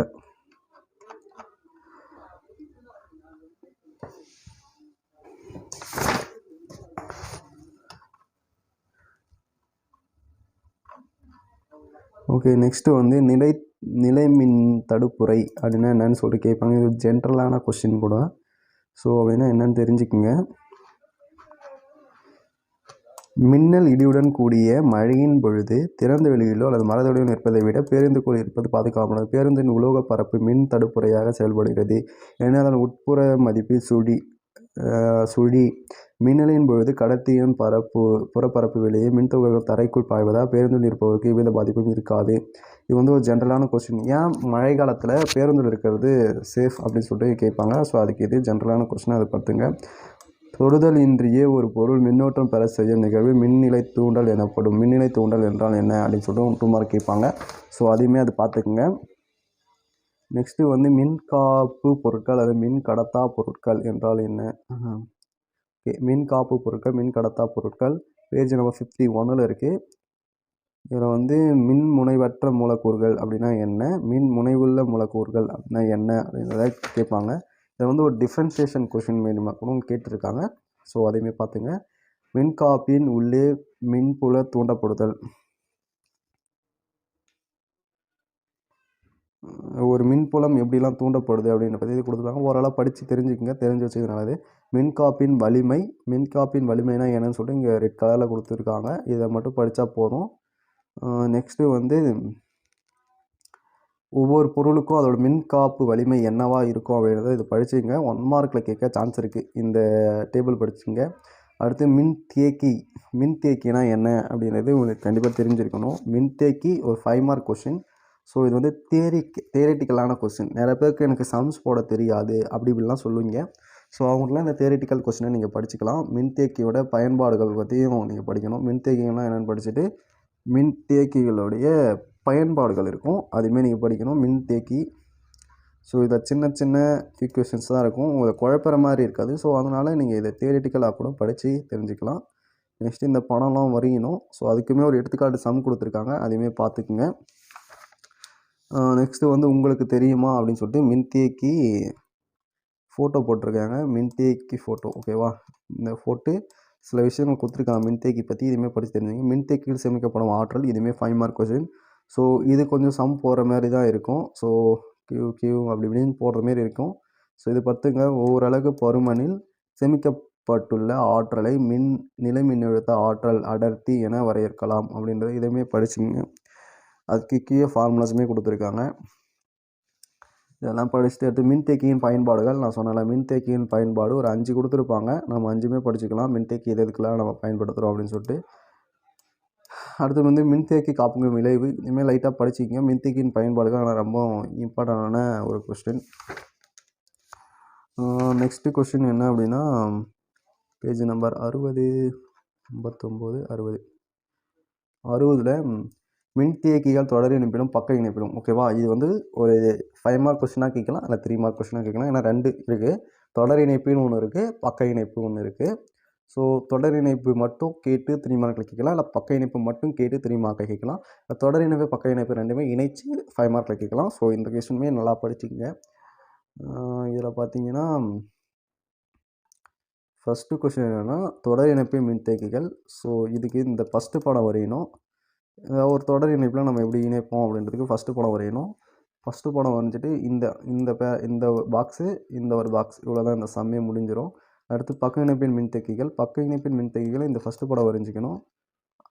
அதுக்குமே இதேமாரி ஒரு 2 பாக்ஸ் இருக்கும். ஸோ இங்கே இருக்குது பாருங்கள். இந்த ஒரு பாக்ஸ் போட்டேன், வேலை முடிஞ்சிச்சு. ஸோ அதுக்குமே ஒரு எடுத்துக்காட்டு சம் கொடுத்துருக்காங்க. அதை நீங்கள் கண்டிப்பாக படிச்சிங்கன்னா நல்லதாக இருக்கும். அதுக்கு மேலே உங்கள் விருப்பம். நெக்ஸ்ட்டு கடத்தி மின்துகளின் பரவலால் கூர்முனை செயல்பாடு. ஓகே, கூர்முனை செயல்பாடு ரொம்ப இம்பார்ட்டண்டான ஒரு கொஸ்டின். கூர்முனை செயல்பாடு இதை படித்து தெரிஞ்சுக்கோங்க. கூர்முனை செயல்பாடு அப்படின்னா என்னென்னு தெரிஞ்சுக்கோங்க. கூர்முனை செயல்பாடு நான் அடிக்கடி கேள்விப்பட்ட ஒரு வேர்டாக தெரியுது. ஸோ அதை நீங்கள் இன்னுமே கொஞ்சம் கவனமாக படிச்சிங்கன்னா நல்லாயிருக்கும். அடுத்து வந்து இங்கே ஒரு டூ மார்க் இருக்குது.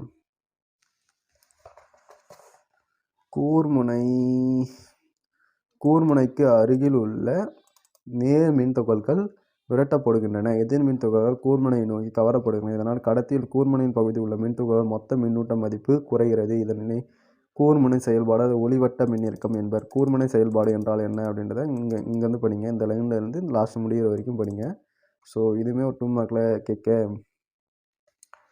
சான்ஸ் இருக்குது. அடுத்து வந்து மின்னல் தாக்கி அல்லது மின்னல் கடத்தி அப்படின்னா என்ன அப்படின்றத படிங்க. மின்னல் கடத்தி நீங்கள் கேள்விப்பட்டிருப்பீங்க, நிறைய இடத்துலையுமே இதை வச்சுருப்பாங்க. அது எப்படி இதுவாகுது அப்படின்னு சொல்லிட்டு பாருங்க.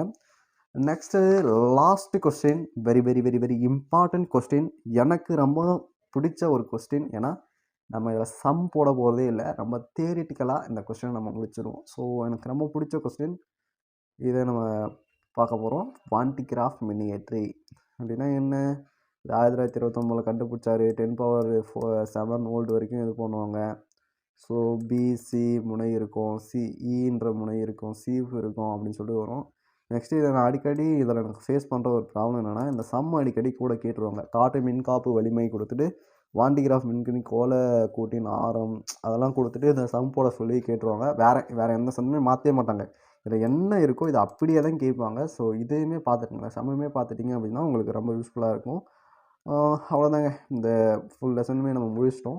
இதில் வெரி வெரி இம்பார்ட்டன்ட் கொஸ்டின்ஸ் அப்படின்னு பார்த்தீங்கன்னா இந்த வாண்டிகிராஃபு, நெக்ஸ்ட்டு பார்த்தீங்கன்னா காஸ் விதி, அடுத்து வந்து காரின் உள்ள இருக்கும் போது ஏன் மின்னல் தாக்க மாட்டேங்குது அப்படின்றது, நெக்ஸ்ட்டு வந்து மின்தேக்கி,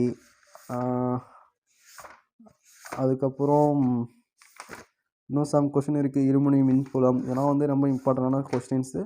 ஸோ நம்ம இம்பார்ட்டண்டான கொஸ்டின்ஸ்லாம் என்னென்னு சொல்லிட்டு அப்படி பார்ப்போம். நெக்ஸ்ட்டு இதில் 22வது பக்கம் 23, 30, 42, 43, 60, 66 இதெல்லாம் வந்து வெரி வெரி இம்பார்ட்டன்ஸ் கொஸ்டின்ஸாக நான் பர்சனலாக ஃபீல் பண்ணுற விஷயங்கள். இதில் இருக்க கொஸ்டின்ஸ்லாம் கொஞ்சம் இம்பார்ட்டன்ட் கொடுத்து பாருங்கள். நெக்ஸ்ட்டு நமக்கு இம்பார்ட்டன்ஸ் கொஸ்டின்ஸ் இனிமேல் உங்களுக்கு கம்மி பண்ணணும், இனிமேல் எனக்கு நிறைய விஷயங்கள் தெரிஞ்சுக்கணும் அப்படின்னா நீங்கள் கமெண்ட்ஸ் பண்ணலாம். ஸோ நான் உங்களுக்கு இன்னும் நிறைய விஷயங்கள் எப்படி சிமிலராக எப்படி கம்மி பண்ணி சொல்லித்தர முடியுமோ சொல்லித்தர ரெடியாக இருக்கேன்.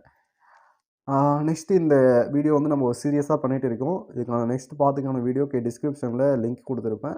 உங்களுக்கு எண்டு ஸ்க்ரீனுமே ஷோ ஆகும் ப்ளேலிஸ்ட்டுக்கானது. ஸோ ஃபுல்லாக பாருங்கள். 10 யூனிட் நினைக்கிறேன், மொத்தம் 10 யூனிட்டுக்கான மொத்த வீடியோஸுமே நம்ம ரெடி பண்ணி போட்டிருக்கோம். ஸோ பார்த்து தெரிஞ்சுங்க.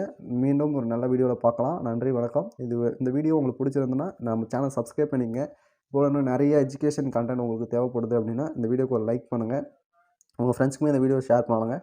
உங்களுக்கு இந்த வீடியோஸில் எதனா குறைகள் இருக்குது, இன்னும் இப்படி பண்ணலாம் அப்படி பண்ணலாம், ஏதாவது சஜஷன்ஸ் எதனா கமெண்ட்ஸில் சொல்லுங்கள்.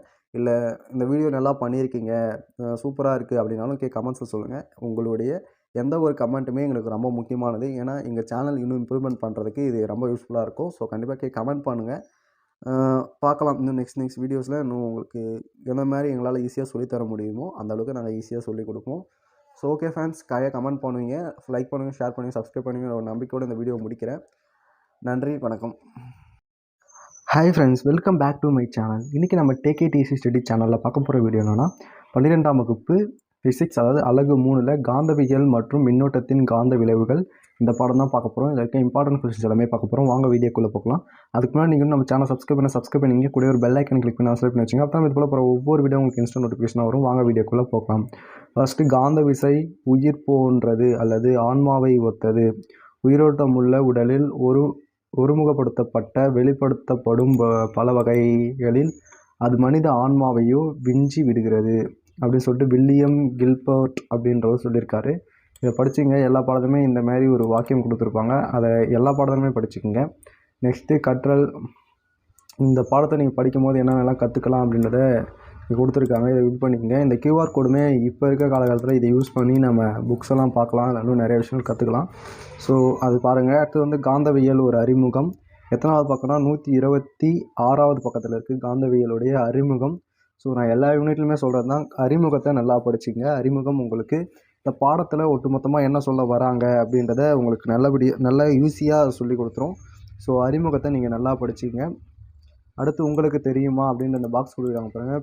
புவி காந்த புலத்தை பயன்படுத்தி திசை அறிவதற்கான பெரும்பான்மையான பறவைகளுக்கும் விலங்குகளுக்கும் அவற்றின் கண்களில் காந்த நுண் உணர்வுகளை பெற்றுள்ளன அப்படின்னு சொல்லிட்டு கொடுத்துருக்காங்க.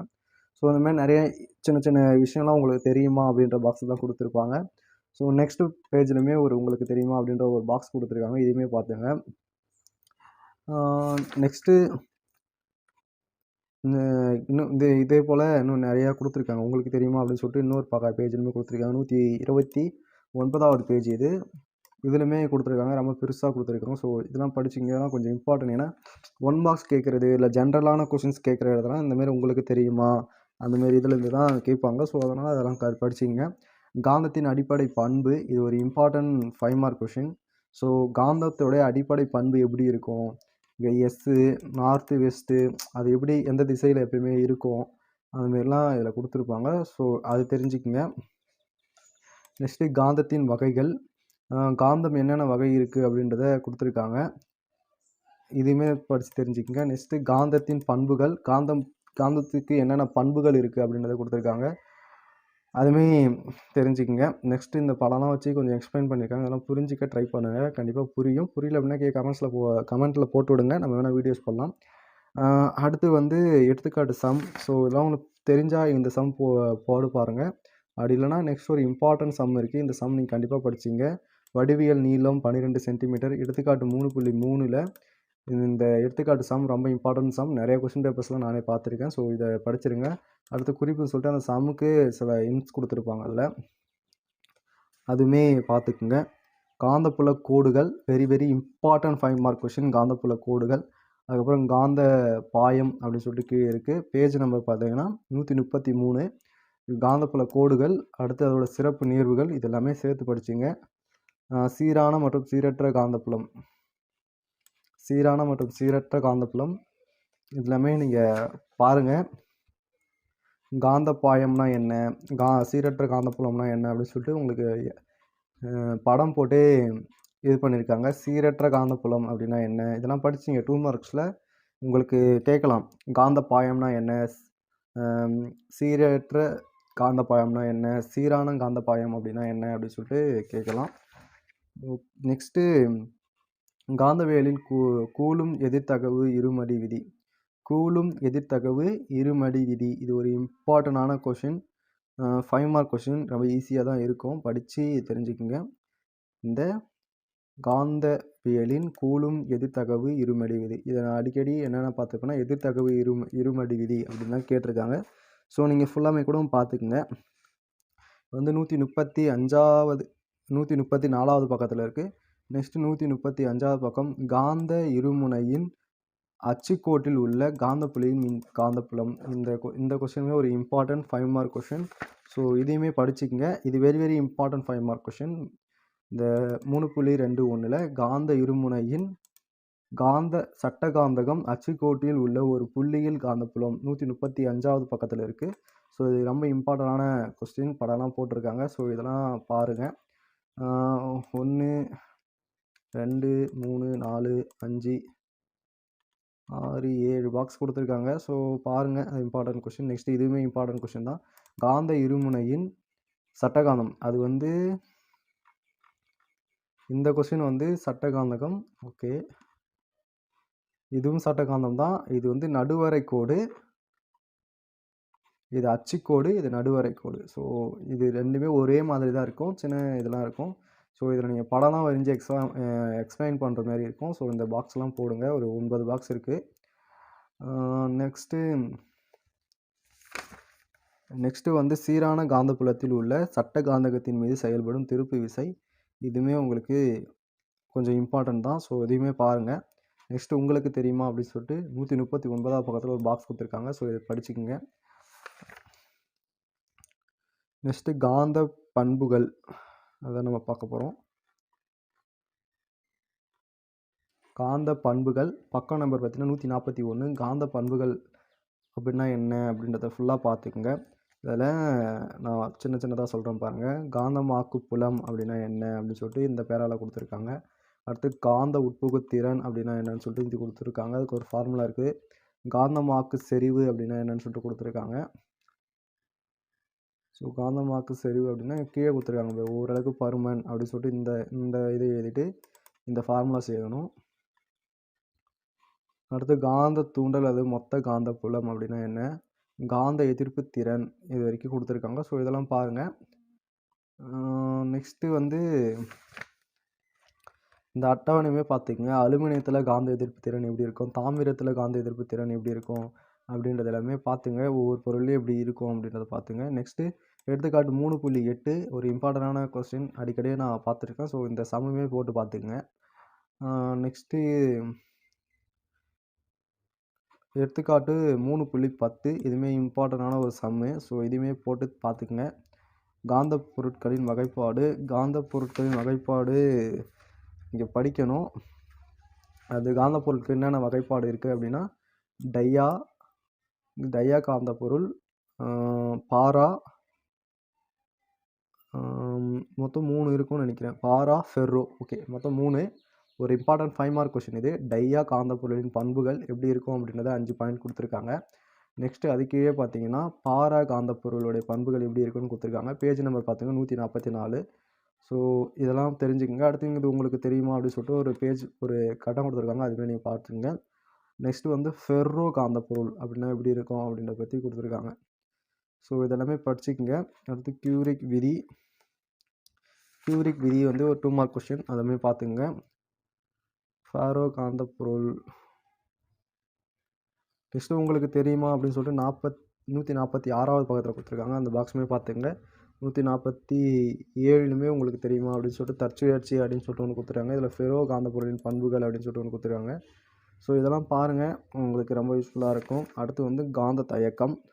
பாடம் ஃபுல்லாமே காந்தம் பற்றி தான் வந்திருக்கும். காந்த தயக்கம் அப்படின்றதில் நான் 2 மார்க் மட்டும் சொல்கிறேன். இங்கே இருக்க பாருங்கள். காந்தமாக்கு புலத்தை செலுத்தும் பொழுது பொருள் அடையும் பெரும காந்தத்தன்மை புள்ளியே தெவிட்டிய காந்தமாதல் என்று வரையறுக்கப்படுது. தெவிட்டிய காந்தமாதல் என்றால் என்ன அப்படின்னு சொல்லிட்டு 2 மார்க் கேட்கலாம். ஸோ அதுமாதிரி பார்த்துங்க. நெக்ஸ்ட்டு இங்கே கொடுத்துருக்காங்க காந்தமாக்கு புலம் அப்படின்னு குறித்து காந்த தேக்கு திறன் என்று வரையறுக்கப்படுகிறது. காந்த தேக்கு தன்மை அல்லது காந்த தேக்கு திறன் என்றால் என்ன? அடுத்து தயக்க இழப்பு. அடுத்து வந்து இந்நிகழ்ச்சி காந்த தயக்கம் என்ன? வன் மற்றும் மின் காந்த பொருள் அதெல்லாம் பாருங்கள். இந்த படம் காட்டி இருக்காங்க வன்பொருள் மின்பொருளுக்கு. நெக்ஸ்ட் ஒரு அட்டவணை. உங்களை வந்து பண்புகள் அது ஃபெர்ரோ காந்த பொருளா, வன் ஃபெர்ரோ காந்த பொருளா, மென் ஃபெர்ரோ காந்த பொருளா, வன் ஃபெர்ரோ காந்த பொருளான்னு பார்த்து கொடுத்துருக்காங்க. அதுமாதிரி படிச்சுக்கோங்க. நெக்ஸ்ட்டு வந்து காந்த தயக்க கண்ணின் பயன்பாடு. இதுவுமே இம்பார்ட்டன்ட் தான். ஸோ படிச்சுக்கோங்க. 4 இருக்குது போல். அதுக்கு ஒரு எடுத்துக்காட்டு சம் கொடுத்துருக்காங்க. அதுவே போட்டு பாருங்கள். அதுக்கடுத்து நம்ம என்ன பார்க்க போகிறோம் அப்படின்னா வலது பெருவிரல் விதி. ஓகேவா? பக்கம் 152. வலது பெருவிரல் விதி 152வது பக்கத்தில் இருக்குது. ஸோ இது வந்து பெருவிரல் மின்னோட்ட பாயும் திசை காட்டும் அப்படின்னு சொல்லிட்டு இது வந்து ஒரு 2 மார்க் கொஸ்டின். இது படிச்சிங்க. நெக்ஸ்ட்டு பேஜில் நமக்கு மேக்ஸ்வெல்லின் வலதுகை திருகு விதி. இதுவுமே ஒரு இம்பார்ட்டண்டான கொஸ்டின். இதையுமே பார்த்துக்குங்க. நம்ம அதாவது 2 மார்க் 3 மார்க்ஸில் இந்த கேள்வி கேட்கலாம். அடுத்து வந்து பயாட் சாவர்ட் விதி. ஓகேவா? பயாட் சாவர்ட் விதி. இதில் வந்து விதி மட்டும் தான் கொடுத்துருப்பாங்க. ஓகே, இது பயாட் சாவர்ட் விதியின் வரையறை மற்றும் விளக்கம். இது வந்து ஒரு very very very important 5 mark question. So இதை வந்து அதிகமாக நம்ம எழுதுற மாரி இருக்காது. தியரிட்டிக்கலாக தான் இருக்கும். அண்ட் அதாவது சம் போகிற மாரியும் கொஞ்சம் இருக்கும். ஸோ பார்த்து இதை ஃபுல்லாக படிச்சுக்கோங்க. பயாட் சாவர்ட் விதியின் வரையறை மற்றும் விளக்கம். இது ஒரு 5 மார்க் கொஸ்டின். ஸோ இதுவுமே பார்த்துங்க. நெக்ஸ்ட்டு வந்து இங்கே வந்து குறிப்புன்னு சொல்லிட்டு ஒன்று கொடுத்துருக்காங்க. இதுவுமே உங்களுக்கு யூஸ்ஃபுல்லாக இருக்கும் அந்த சம் போகிறதுக்கு. நெக்ஸ்ட்டு மின்புலம், காந்தப்புலம் இது 2க்கும் இருக்க வேறுபாடு கொடுத்துருக்காங்க. நெக்ஸ்ட் அதுமாதிரி குறிப்பு கொடுத்துருக்காங்க. அந்த குறிப்பெல்லாம் படிச்சுக்கோங்க. மின்னூட்டம் பாயும் நீண்ட நேர கடத்தினால் ஏற்படும் காந்தப்புலம். இது ஒரு இம்பார்ட்டன்ட் 5 மார்க் கொஷின். கொஞ்சம் டெல்டா அப்படி இப்படின்னு வரும். பட் இருந்தாலுமே புரிஞ்சு படிச்சிங்கன்னா உங்களுக்கு இது ஈஸியாக தான் இருக்கும். ஸோ இந்த கொஷினை படிங்க. அந்த படம் வரையணும். நெக்ஸ்ட்டு இந்த ஃபார்முலாஸ் எழுதி நெக்ஸ்ட்டு இதில் ஃபுல்லாமே எழுதணும். இந்த சைடில் இருக்கிறது ஃபுல்லாமே நீங்கள் எழுதி தான் ஆகணும். ஸோ எழுதிட்டு லாஸ்ட்டாக ஃபைனல் ஆன்சர் இந்த இடத்துல முடியுது பாருங்கள்.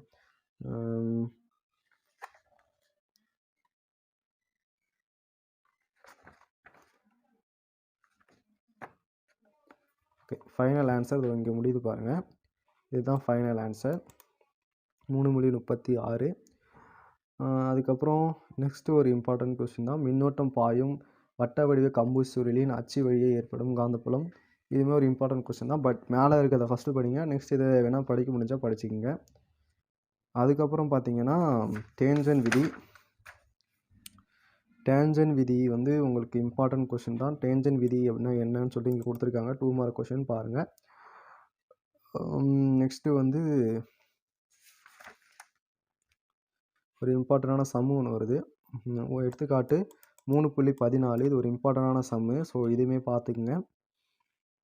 நெக்ஸ்ட்டு இந்த அட்டவணை பார்த்துங்க. இடஞ்சுழியாக பாயும் மின்னோட்டம், வலஞ்சுழியாக பாயும் மின்னோட்டம் எப்படி இருக்கும் அப்படின்றத இது பார்த்துங்க. 1 மார்க்ஸில் சில ட்விஸ்டான கேள்விலாம் கேட்கும்போது இதெல்லாம் கேட்டு வச்சுருவாங்க. ஸோ அதனால தான் நான் எல்லாத்தையுமே சொல்லிகிட்டு இருக்கேன். அதனால் எந்த அளவுக்கு படிக்க முடியுமோ அந்தளவுக்கு படிங்க. நல்லா படிக்கிற பசங்க நிறைய படிங்க. 12th வந்து ரொம்ப முக்கியமான ஒரு விஷயம். ஆம்பியரின் சுற்று விதி. இது வந்து ஒரு இம்பார்ட்டண்டான 5 மார்க் கொஸ்டின். ஆம்பியரின் சுற்று விதி. ஸோ ஆம்பியரின் சுற்று விதி வரையறை மற்றும் விளக்கம். இதில் வரையறை இதை கொடுத்துருக்காங்க. ஸோ இதுதான் இருக்காங்க ஃபார்முலா. இது பார்த்தீங்கன்னா இந்த இது படிச்சிங்க. நெக்ஸ்ட்டு வந்து ஆம்பியரின் சுற்று விதியை பயன்படுத்தி மின்னோட்டம் பாயும் முடிவிலா நீளம் கொண்ட கம்பினால் ஏற்படும் காந்தப்புலம் இதை கண்டுபிடிக்கிறது. இதுமாதிரி ஒரு இம்பார்ட்டண்டான 5 மார்க் கொஸ்டின் தான். ஸோ இதுவுமே பார்த்துங்க. அதுக்கு வந்து ஒரு எடுத்துக்காட்டு சம்முமே கொடுத்துருக்காங்க. 3.15. இதுவுமே ஒரு இம்பார்ட்டண்டான சம்மு. ஸோ நான் எல்லாத்துலையும் சொல்கிற மாரி தான். அந்த கொஸ்டின் மட்டும் கேட்டு அப்படியே விட்டுற மாட்டாங்க. ஸோ சம்முமே கேட்கறதுக்கு நிறையா சான்ஸ் இருக்குது. ஸோ அதனால் அதையுமே பார்த்துக்குங்க. அடுத்து ஒரு இம்பார்ட்டண்டான கொஸ்டின். மின்னோட்டம் பாயும் நீண்ட வரி சுருளினால் ஏற்படும் காந்தப்புலம். இதுவுமே ஒரு இம்பார்ட்டண்டான 5 மார்க் கொஸ்டின் தான். ஸோ இதுவுமே பார்த்துக்குங்க. இதுக்குமே லாஸ்ட்டாக 3.16 சமம் கொடுத்துருக்காங்க. ஸோ அதுவுமே பார்த்துங்க. அடுத்து உங்களுக்கு தெரியுமா சொல்லிட்டு ஒரு பாக்ஸ் கொடுத்துருக்காங்க. வட்டச்சுருள். இது வந்து சும்மா ஓரளவு படித்து தெரிஞ்சுக்கிங்க. இன்ட்ரெஸ்ட்டாக இருக்குது புரியுது அப்படின்னா இது கூட போட ட்ரை பண்ணுங்க. வட்ட சுருள் அப்படின்னா என்னென்னு தெரிஞ்சுக்கங்க. ஏன்னா நம்ம நிறையா விஷயம் மோட்டர்ஸ்லாம் அதெல்லாம் பார்த்துருப்போம். ஸோ அதெல்லாம் தெரிஞ்சிருக்கணும். அடுத்து வந்து லாரன்ஸ் விசை. இது வந்து very important 5 mark question. Lawrence விசை. ஸோ இதுவுமே பார்த்துங்க. லாரன்ஸ் விசையில் வந்து காந்தப்புலத்தில் இயங்கும் மின்துகள் ஒன்று உணரும் விசை. இந்த கொஸ்டின் வந்து ஒரு இம்பார்ட்டண்டான 5 மார்க் கொஸ்டின். ஸோ இதுக்கு நீங்கள் இந்த படமும் போடணும். படம் வந்து இந்த கையெலாம் வரி வேணாம். இந்த 3 அம்புக்குறி போதும். இந்தமாரி 3 அம்புக்குறி போட்டு இங்கே தீட்டா, பி, எஃப்எம், யூ இதெல்லாம் போட்டிங்கனாலே போதும். ஸோ இது ரொம்ப சிம்பிள் தான். இங்கே இது எழுதணும், இங்கே எழுதணும். இதெல்லாம் தியரிட்டிக்கலாக தான் இருக்கும். ஸோ படித்து எழுதுங்க.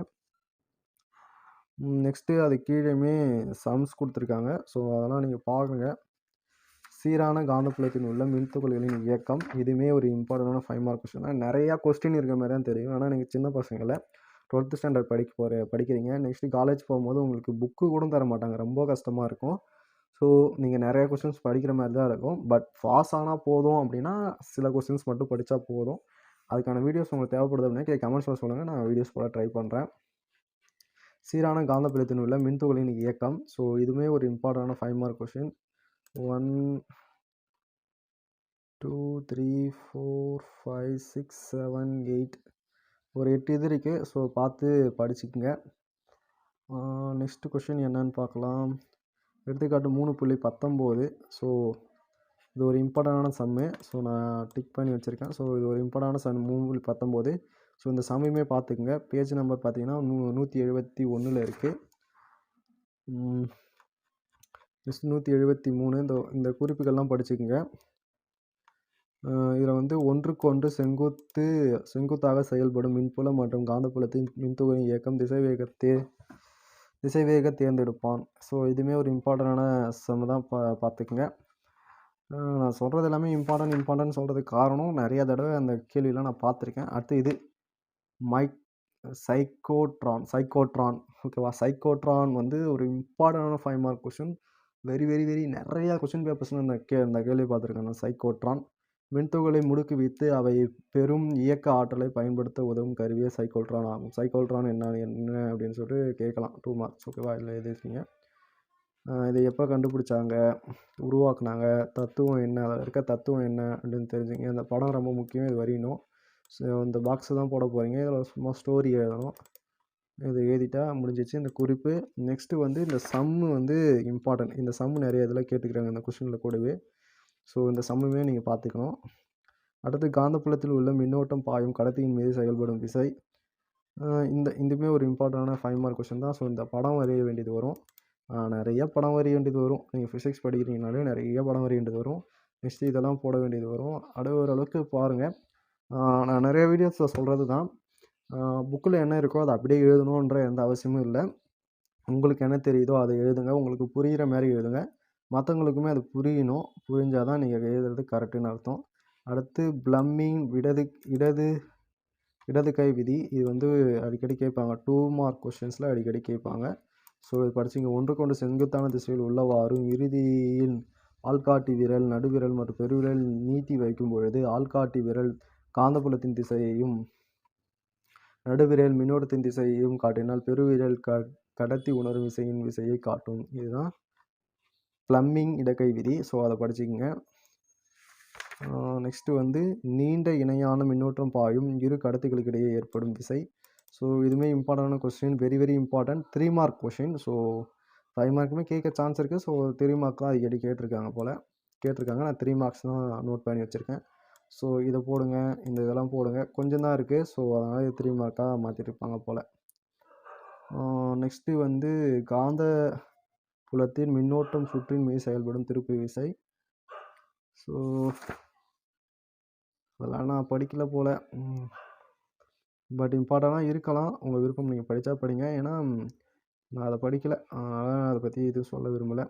இயக்க சுழலின் கால்வானாமீட்டர் வந்து ஒரு இம்பார்ட்டண்டான கொஷின். ஃபுல்லாக படித்து பாருங்கள். கால்வானாமீட்டர்ஸ்னால் என்ன, அது என்ன ஒர்க் பண்ணணும் அப்படின்றத பற்றி இதை ஃபுல்லாக தெரிஞ்சுக்குங்க. தெரிஞ்சுக்கிட்டு இந்த ஒரு 2-3 ஃபார்முலாஸ் அப்ளை பண்ணால் போதும். அடுத்து மின்னோட்ட உணர்திறன் என்றால் என்ன அப்படின்னு சொல்லிட்டு கேட்பாங்க. அதுக்கு இந்த பேராகிராஃப் 8 இந்த இது எதுனா போதும். நெக்ஸ்ட்டு மின்னழுத்த வேறுபாட்டு உணர்திறன் என்றால் என்னன்னு கேட்பாங்க. இது 8 இது எதனா போதும். 2 மார்க் கொஷின்ஸ். நெக்ஸ்ட்டு வந்து கால்வானாமீட்டரை அம்மீட்டராக மாற்றுதல். இந்த கேள்வி நிறையா கொஷின் பேப்பர்ஸில் வரும்ப்பா. இதை படிச்சிங்க. பக்கம் 183 கால்வானாமீட்டரை அம்மீட்டராக மாற்றுதல், அம்மீட்டரை கால்வானாமீட்டராக மாற்றுதல் அப்படின்னு சொல்லிட்டு கேள்விகள் வரும். ஸோ அதை நான் நெக்ஸ்ட்டு சொல்கிறேன் பாருங்கள். இந்த இதை வந்து எப்படி பண்ணுறது, இந்த படம் வரையணும். ஸோ இதில் ஸ்டோரிலாம் கொஞ்சம் ரைட் பண்ணுற மாரி வரும். அதுக்கப்புறம் இதெல்லாம் எழுதணும். ஸோ இந்த பாக்ஸ் போடணும். நெக்ஸ்ட்டு வந்து இருக்குது பாருங்கள். கால்வானாமீட்டரை வேர்ல்டு மீட்டராக மாற்றுதல். இந்த 2 கேள்வியில் எதனா ஒரு கேள்வி அடிக்கடி வந்துடும். இந்த கேள்வி 2 கேள்வியில் எதனா ஒன்று வந்துடும். ஸோ இது எல்லாமே படிச்சுக்குங்க. இந்த படம் வரையணும். ஸோ இதெல்லாம் போடணும். ஸோ இதெல்லாம் பார்த்து போட்டுக்குங்க. அதான் இதோட இந்த பாடம் முடியுது. ஸோ இந்த பாடம் சுருக்கம் படிச்சிங்க. இந்த பாடத்தில் மொத்தமாக நம்ம இது வரைக்கும் என்ன தான் படிச்சிருக்கோம் அப்படின்றது ஃபுல்லாக இந்த பாட சுருக்கம் நம்ம படித்தாலே நமக்கு தெரிஞ்சிடும். ஸோ இதில் இம்பார்ட்டன்ஸ் கொஷின்ஸ்லாம் பார்த்தீங்கன்னா கால்வானாமீட்டர், அம்மீட்டர் இது வந்து 2மே இம்பார்ட்டன்ட் கொஷின். அம்மீட்டர் கால்வானாமீட்டர் மாற்றுதல், கால்வானாமீட்டரை அம்மீட்டராக மாற்றுதல். ஸோ நெக்ஸ்ட் என்ன இம்பார்ட்டன்ட் கொஷின்ஸ் இருக்குது அப்படின்றத நான் உங்களுக்கு சொல்கிறேன். பேஜ் நம்பர் சொல்கிறேன், நோட் பண்ணிக்கோங்க. 90, 104, 107 இதெல்லாம் வந்து ஒரு இம்பார்ட்டண்டான கொஸ்டின்ஸு. ஸோ அதெல்லாம் என்னென்ன இருக்குன்னு பார்த்துருமா. 90ல் வந்து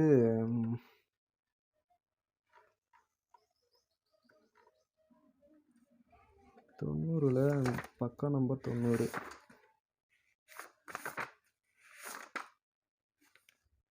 90ல் மின்தடை தொடர் இணைப்பு மற்றும் பக்க இணைப்பு அது இருக்குது. ஸோ இப்போ பிடிஎஃப்பில் பேஜஸ் மாறி இருக்குது. ஸோ அதனால தான் குழப்பமாக இருக்குது. ஸோ புக்கில் நான் சொல்கிற நம்பர்ஸ்லாம் பார்த்துக்குங்க. 90, 104, 107. ஸோ இதெல்லாம் வந்து உங்களுக்கு இம்பார்ட்டண்டான கொஸ்டின்ஸ் எதுக்கு அப்படின்னு சொல்லிட்டு எனக்கு தோணுது. ஸோ இதுதான் வரும் அப்படின்னு சொல்லிட்டு என்னால் சொல்ல முடியாது. பட் இதெல்லாம் இம்பார்ட்டன்ட் கொஸ்டின்ஸ் அப்படின்றத நான் சொல்லியிருக்கேன். ஓகே ஃப்ரெண்ட்ஸ், அது ஒரு நல்ல இன்ட்ரெஸ்டிங்கான வீடியோஸில் பார்க்கலாம். இது உங்களுக்கு பிடிச்சிருக்கும் இந்த வீடியோ, இது போல் இன்னும் உங்களுக்கு நிறைய வீடியோஸ் வேணும் அப்படின்னா நீங்கள் இந்த வீடியோக்கு லைக் பண்ணிவிட்டு கமெண்ட்ஸில் சொல்லுங்கள். நான் இன்னும் நிறைய வீடியோஸ் போட ட்ரை பண்ணுறேன். வேறு ஏதாவது சப்ஜெக்ட்டில் உங்களுக்கு வீடியோஸ் வேணும் அப்படின்னாலும் கமெண்ட்ஸில் கேளுங்க. நான் கண்டிப்பாக போடுறதுக்கு ட்ரை பண்ணுறேன். ஓகே ஃப்ரெண்ட்ஸ், அது ஒரு நல்ல விஷயம் பார்க்கலாம். இந்த வீடியோக்கான இந்த 12th ஃபிசிக்ஸ்க்கான ஃபஸ்ட் யூனிட் செகண்ட் யூனிட் வீடியோவும் போட்டிருக்கோம். அதுக்கான லிங்க்குமே உங்களுக்கு டிஸ்கிரிப்ஷனில் கிடைச்சிரும். நெக்ஸ்ட்டு 10 லெசன்ஸ் இருக்குது. 10 லெசன்ஸ்க்குமே நம்ம வீடியோஸ் போட்டிருக்கோம். அதுக்கான லிங்க்குமே உங்களுக்கு டிஸ்கிரிப்ஷனில் இருக்கும். கண்டிப்பாக செக் பண்ணி பாருங்கள். வேறு எதனா டவுட்ஸ் இருந்துச்சுன்னா கமெண்ட் செக்ஷனில் கேளுங்க. நான் கண்டிப்பாக கிளியர் பண்ணி வைக்கிறேன். ஓகே ஃப்ரெண்ட்ஸ், அது ஒரு நல்ல விஷயமான வீடியோஸில் பார்க்கலாம். நன்றி. உங்களுக்கான விமர்சனங்கள், இந்த வீடியோ குறித்து உங்களுடைய விமர்சனம் கண்டிப்பாக தெரியப்படுத்துங்க கமெண்ட்ஸில். அது நல்லதாக இருந்தாலும் சரி, இல்லை இன்னும் கொஞ்சம் பெட்டராக பண்ணியிருக்கலாம் அப்படின்னு உங்களுக்கு தோணுனாலும் சரி, ஸோ கமெண்ட் செக்ஷனில் சொல்லுங்கள். நான் கண்டிப்பாக அதை கிளியர் பண்ணிக்கிறேன். ஸோ நெக்ஸ்ட் வீடியோ அப்போ தான் குட்டாக உங்களுக்கு மேக் பண்ணி கொடுக்க முடியும். ஏன்னா இதுக்கு முன்னாடியே நான் நிறைய வீடியோஸ் போட்டிருக்கேன். அதெல்லாம் வந்து ஸ்டூடெண்ட்ஸ் வாய்ஸ் ஓவர் நல்லா இல்லை அப்படின்னு சொன்னதுனால தான் நான் இப்போ உட்காந்து திரும்ப இந்த சீரியஸ் பண்ணிகிட்டு இருக்கேன். ஸோ நீங்கள் இந்த வீடியோ எப்படி இருக்குது அப்படின்றத கமெண்ட்ஸில் சொன்னீங்க அப்படின்னா தான் நான் இன்னும் இதை இம்ப்ரூவ் பண்ணதுக்கு ட்ரை பண்ணுவேன். ஓகே ஃப்ரெண்ட்ஸ், நல்ல விஷயம் பார்க்கலாம். நன்றி, வணக்கம்.